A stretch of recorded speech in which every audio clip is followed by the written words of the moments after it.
নমস্কাৰ আৰু সকলোকে মোৰ চেনেলটিলৈ স্বাগতম জনাইছোঁ। আজি আপোনালোকৰ মাজলৈ মই পুনৰবাৰ চুজি আৰু তালৰ ৰসেৰে বনোৱা এটা মিঠা ৰেচিপি লৈ আহিছোঁ। এই ৰেচিপিটো বনাবলৈ আমাক লাগিব চুজি এবাটি লৈ লৈছোঁ আৰু তালৰ ৰস এবাটি লৈছোঁ আৰু লগতে ৰিফাইন তেল লৈ লৈছোঁ। ৰিফাইন তেল এবাটিতকৈ অলপ কম পৰিমাণে লৈছোঁ। চেনি এবাটিতকৈ কম পৰিমাণে লৈছোঁ আৰু এইখিনি যি তালৰ ৰস আমি উলিয়াইছিলোঁ সেই পদ্ধতিটো মই আগৰ ভিডিঅ'ত দেখুৱাই থৈ দিছোঁ আৰু এয়া ড্ৰাই ফ্ৰুট লৈছোঁ। এইখিনিও আমি ৰেচিপিটোত পিছত ব্যৱহাৰ কৰিম। আহকচোন চাওঁ পেৰাৰ আকাৰত এই মিঠাৰ ৰেচিপিটো মই কেনেদৰেনো বনাওঁ। এটা কেৰাহী গৰম হ'বলৈ দি এবাটি ৰিফাইন তেল যি ৰাখি থৈ দিছিলোঁ তাৰ আধা বাটি আমি ইয়াত ব্যৱহাৰ কৰিছোঁ, কাৰণ চুজিৰ পৰিমাণটো চাইহে আমি তেল ব্যৱহাৰ কৰিব লাগিব। ৰিফাইন তেলখিনি গৰম হোৱাৰ পিছত আমি তাত এবাটি চুজি ঢালি দিছোঁ আৰু চুজিখিনি দিয়াৰ পিছত এনেদৰে হেতাৰে অলপ সময় লৰাই দিছোঁ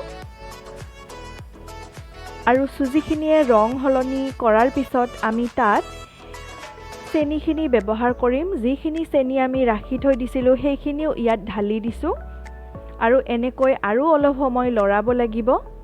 অলপ সময় চেনিখিনি চুজিৰ লগত মিহলি হৈ যোৱালৈকে। চেনিখিনি দিয়াৰ পিছত চুজিখিনি ভাজোঁতে আপোনালোকে এটা কথা মন কৰিব, যাতে গেছৰ জুইটো অকণমান কমাই ৰাখি ভাজে। আৰু ইয়াৰ পিছত আমি যিখিনি তালৰ ৰস ৰাখি থৈ দিছিলোঁ সম্পূৰ্ণ এবাটি একেবাৰতে ঢালি দিয়া নাই মই, আপোনালোকে দেখা পাইছেই। এনেদৰে অলপমান ঢালি দি লৰাই দিব আৰু যদি চুজিখিনিৰ লগত অলপ বেছি ডাঠ হৈ থকা যেন পায় তেতিয়া তালৰ ৰস আৰু অকণমান ঢালি দিব পাৰে। এনেদৰে অলপ অলপকৈহে ব্যৱহাৰ কৰিব। ইয়াৰ পিছত আমি 2 চামুচ ঘিউ ব্যৱহাৰ কৰিছোঁ। ঘিউ বেছিকৈ ব্যৱহাৰ কৰা নাই, কেৱল গন্ধটো যাতে আহে আৰু খাবলৈ ভাল লাগে 2 চামুচেই ব্যৱহাৰ কৰিছোঁ। আৰু যিখিনি ড্ৰাই ফ্ৰুট ৰাখি থৈ দিছিলোঁ সেইখিনিও একেলগে ইয়াত ঢালি দি এনেদৰে অলপ সময় লৰাই দিছোঁ। প্ৰায় এইখিনি হৈছেই আৰু ড্ৰাই ফ্ৰুটখিনি দিয়াৰ পিছত অলপ সময় এনেদৰে লৰাই থাকিলে যেতিয়া কেৰাহীৰ পৰা অলপমান বস্তুখিনি এৰাই অহা যেন হ'ব তেতিয়াই নমাব পৰা হৈ যাব।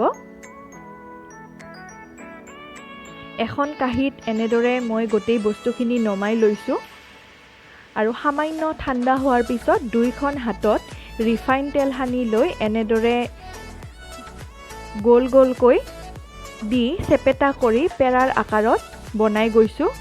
আপোনালোকে ইচ্ছা কৰিলে লাৰুৰ আকাৰত গোলকৈও ৰাখি দিব পাৰে। মই এনেদৰে পেৰাৰ নিচিনাকৈ আকাৰ দিয়ে বনাইছোঁ।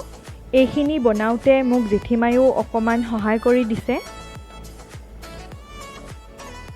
আৰু এনেদৰে এটা এটাকৈ বনাই বহুকেইটাই বনোৱা হৈ গ'ল আৰু দেখিবলৈ অলপমান ধুনীয়া হ'বৰ বাবে বা খাবলৈও অকণমান সোৱাদ হ'বৰ বাবে মই ওপৰত এনেদৰে কাজুৰে সজাই দিছোঁ।